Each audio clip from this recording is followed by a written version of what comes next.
cutubyadan ka tirsan ciidanka xoogga dalka Soomaaliyeed oo ka kooban saraakiil xigeen iyo leeli sarkaal ayaa isugu jira saraakiil xigeen ciidanka dhulka, saraakiil xigeen ciidanka badda iyo saraakiil xigeen ciidanka cirka.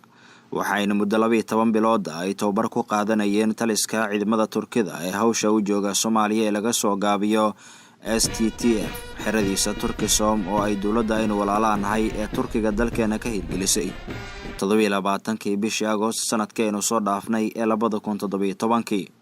gudoomiyaha golaha shacabka ee Jamhuuriyadda Federaalka ee Soomaaliya, wasiirka wasaaradda difaaca dalka, guddiga difaaca ee golaha shacabka, safiirka dawladda Turkiga ee Soomaaliya, safiirka dawladda Qatar Soomaaliya u jooga, gudoomiyaha gobolka Banaadir ahna duqa magaalada Muqdisho, saraakiil ciidamada Soomaaliya iyo Turkiga ka tirsan iyo marti sharaf kale ayaa ka qayb galay xafladda qalanjabinta saraakiishan shahaadooyinka lagu guddoonsiinayay.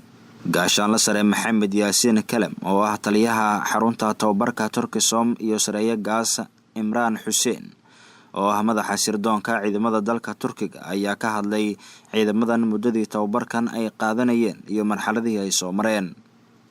Najiib Siyaad Cali oo lagu abaalmariyay kaalinta koobaad ee qaybta saraakiil xigeenka oo dareenkiisa cabiray ayaa sheegay in ay ka go'an tahay ilaalinta sharafta iyo karaamada dalkeena.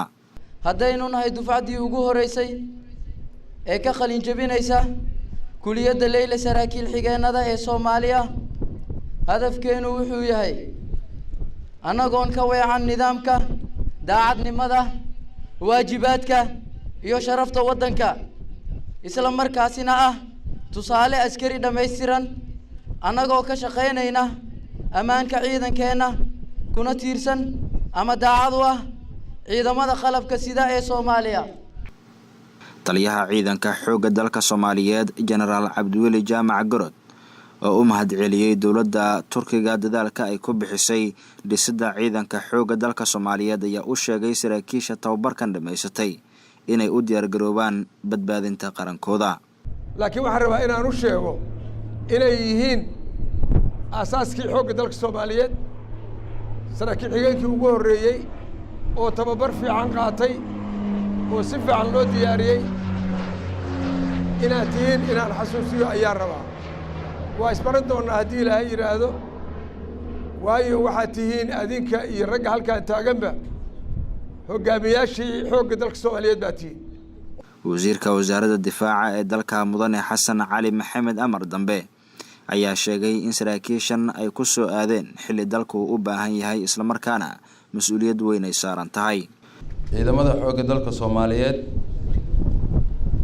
uu maanta diyaar u yahay dib u dhiska dalka Soomaaliyeed, dib u dhiska ciidanka xoogga dalka Soomaaliyeed.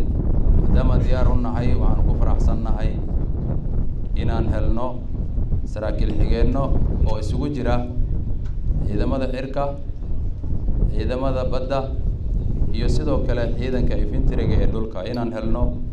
waxaan aaminsannahay waqtigii loogu baahnaa aan baahidoodana haysay ayaan helnay.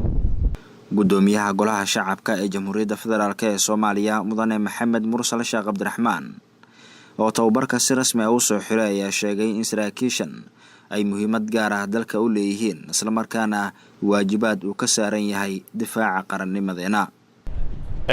saraakiisha hadda qalin jabisay waxaan leenahay saraakiil xigeenada hadda qalin jabiyay waxaan leenahay hawl adag ayaa idin sugaysa. waxaa idin sugaya amniga waddanka, waxaa idin sugaya ciidan dib u dhiskiisa hadda bilowday, hore u socday, laakiin hadda aan rajaynayo si xoog badan inuu u socdo. waxaan ka warhayaa taliyaha ciidanka xoogga dalka Soomaaliyeed Gorod juhdiga badan oo uu ku bixinayo sida dib u dhis ugu sameyn lahaa ciidamada xoogga dalka Soomaaliyeed. waxaad ka mid noqon doontaan dib u dhiskaasi insha Allah taala. qalin jabinta saraakiil xigeenka lagu tababaray xerada Turkisom ayaa lagu qiimeeyaa mid ka mid ah tallaabadii ugu horeysay uguna muhiimsanayd inay tahay weliba muhiimad gaar ahaaneed ay u muujinayso ayaa ah iyadoo laga soo bilaabo sanadkii 1991 ilaa iyo hadda dagaaladii sokeeye ee dalka soo maray kadib uu socdo dadaal ku aadan dib u habeynta iyo dhisidda mustaqbalka ciidanka qaranka Soomaaliyeed iyo asaasidda ciidan nidaamsan. Ibrahim Gudle Isxaaq, raadiyaha iyo telefishinka qaranka Soomaaliyeed, magaalada Muqdisho.